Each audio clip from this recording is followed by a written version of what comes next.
In 1350, Noggo became the most dangerous man in England because of a book. He had no army, no noble blood, and absolutely no idea how medieval taxes worked. But he knew things nobody around him was supposed to know for centuries. That knowledge carried him from a muddy field to the king's right hand. Then, naturally, he decided the king's right hand wasn't close enough to the crown. And that was how his brilliant plan ended, with his book in a fire. And Noggo one royal decision away from losing considerably more than his library card. So how did one modern item nearly let him take over medieval England? And more importantly, which item would give you the best chance of doing it? You have 5 minutes before being sent to England in the year 1350. You can wear normal clothes, but you may bring only one modern item. Your goal begins with survival. If that works, you can start considering regime change. First instinct, smartphone, maps, calculator, camera, and more information than a medieval library. Unfortunately, there is no signal, no internet, and nobody to appreciate your vacation photos. The charger keeps it alive only if you can first invent somewhere to plug it in. A portable solar charger helps, but now your survival depends on 2 fragile electronic objects. And every recharge slowly ages a battery nobody in Europe can replace. Fine. Bring a gun. Instant authority, excellent dramatic entrance.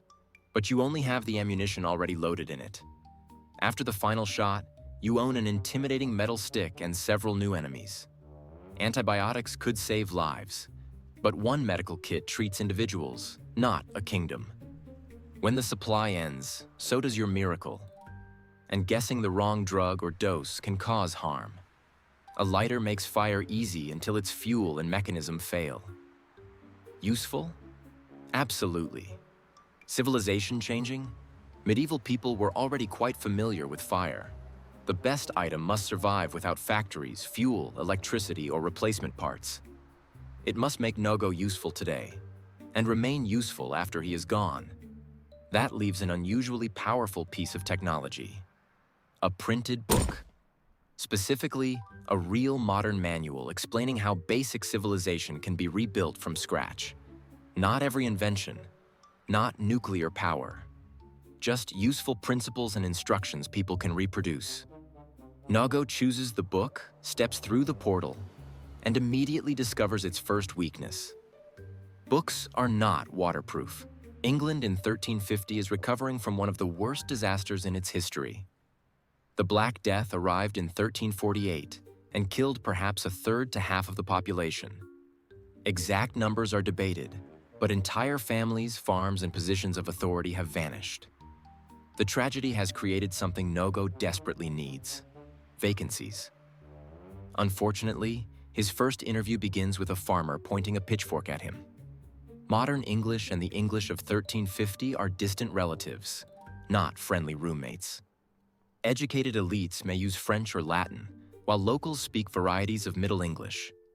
So Noggo cannot explain antibiotics, democracy, or why his trousers have a zipper.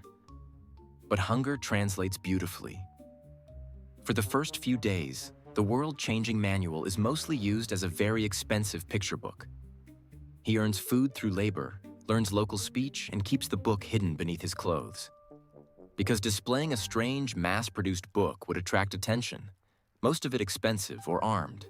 His first real opportunity arrives when contaminated water makes several villagers ill. Noggo cannot diagnose every illness. Germ theory does not turn him into a doctor. But he does understand that drinking water and human waste should stop meeting socially. He moves the waste area away from the water source and begins boiling drinking water. A rolling boil can inactivate disease-causing bacteria, viruses, and protozoa. It cannot cure people already sick, and it certainly cannot prevent every medieval disease. Still, cleaner water, hand washing, and better waste separation can reduce infection risks. To the villagers, Noggo has performed a miracle using the advanced technology known as a pot. And that is much safer than introducing himself as a time traveler. Noggo's advantage is not that medieval people are stupid. They absolutely are not. They possess generations of local knowledge that Noggo does not have. His advantage is knowing why certain things work, and which ideas are still missing. The book is not a bag of inventions. It is a shortcut through centuries of trial and error. Noggo starts small: soap production, safer food handling, and cleaner treatment of wounds. He avoids promising cures because medieval medicine already contains enough confidence. Then he helps improve pumps, drainage, and basic measurement. None of these requires electricity. All can be built by craftspeople who already work wood and metal. The village does not leap into the Industrial Revolution before lunch. Better knowledge still needs labor, materials, money, and people willing to change. And in medieval England, changing how land is farmed is not merely a technical decision. Fields, labor obligations, and access rights connect every improvement to someone's power. Fortunately for Noggo, the plague has made workers scarce and therefore harder to ignore. Landowners need surviving laborers badly enough to listen to the strange mud man with diagrams. Noggo demonstrates that standard measurements reduce arguments and improve construction. He organizes written instructions so improvements can continue without his constant supervision. Production rises, not magically, but enough for the local lord to smell money. The lord summons Noggo and asks the most medieval question possible. Can you make my neighbor poorer? Noggo has now discovered politics. Noggo refuses sabotage but offers something better: a competitive advantage. Consistent measures, organized records, and reproducible designs make the estate more efficient. The lord takes full credit, which means the idea is officially successful. Other nobles hear rumors of healthier workers, stronger pumps, and suspiciously accurate rulers. Soon, Noggo is passed upward through the hierarchy like a profitable parcel. Each promotion improves his clothes and reduces his freedom. The book remains his greatest strength and the easiest way to control him. So Noggo begins memorizing key principles and teaching trusted apprentices. Knowledge has one remarkable advantage over a gun: giving it away does not leave you with less. By the time Noggo reaches the royal court, pieces of his knowledge are already spreading. Our fictional king is fighting expensive wars, managing empty estates, and trying to control wages. After the plague, England's rulers really did try to force wages toward earlier levels. The shortage had given surviving workers bargaining power. The old order wanted it returned. Noggo sees suffering. The king sees underused taxable assets. Still, royal support could spread clean water practices and useful designs across the kingdom. So, Noggo makes a deal: knowledge in exchange for workshops, scribes, and protection. The king agrees because protection sounds cheaper than payment. For a while, the partnership works. Noggo's greatest achievement is not a futuristic machine. It is a system for testing ideas. Change one thing, compare the result, write it down. Let someone else repeat it. It sounds obvious because centuries of science have trained us to find it obvious.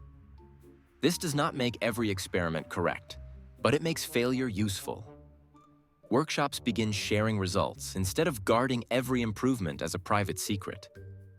Illustrated pages are copied by hand because printing with movable type has not reached England. One scribe misspells sanitation so badly that Noggo briefly invents an entirely new disease. But copying works. The book is becoming dozens of books, then hundreds of instructions. Noggo's reputation grows faster than the king's comfort. Workers praise him. Merchants court him.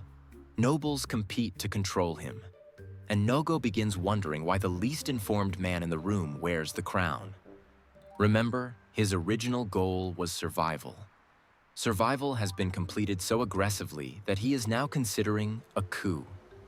He imagines replacing the king and accelerating progress by centuries. No more wasted knowledge. No more preventable suffering. Also, extremely nice chair. But technological knowledge is not political legitimacy. The nobility control land, soldiers, law, and networks of loyalty built over generations. Noggo controls several diagrams and one dangerously optimistic personality. His secret discussions are reported before his plan becomes more advanced. The king orders the workshop seized, the apprentices questioned, and the original book burned. Noggo finally understands that making himself indispensable also made him impossible to trust. And we arrive back where we started. Noggo's book burns. His royal career is receiving similarly poor reviews. But the king has made one enormous mistake. He has confused destroying the object with destroying the knowledge. Copies already exist. Apprentices remember. Villages have seen which practices work. A gun concentrates power in the person holding it. A book can distribute power to everyone reading it, and distributed knowledge is much harder to arrest. The king can execute Noggo, but doing so may turn a useful advisor into a beloved martyr. So His Majesty selects the traditional political compromise: permanent supervision. Noggo keeps his head, loses access to the throne, and gains a very attentive roommate. This time, he stops trying to own the future. He trains craftspeople, healers, and scribes to test, adapt, and teach what they learn. Some ideas fail, others take years. Many require tools the kingdom cannot yet produce. There is no instant industrial revolution and no perfect alternate England. But fewer useful discoveries disappear when one person dies. Under our rules, that makes the rebuilding manual the strongest item. Not because it makes you the strongest person in medieval England, but because it can make medieval England stronger without you. Although, to be fair, Noggo still wants the chair. Now, of course, bringing knowledge into the past is one thing. Bringing a medieval person into our world might be significantly louder.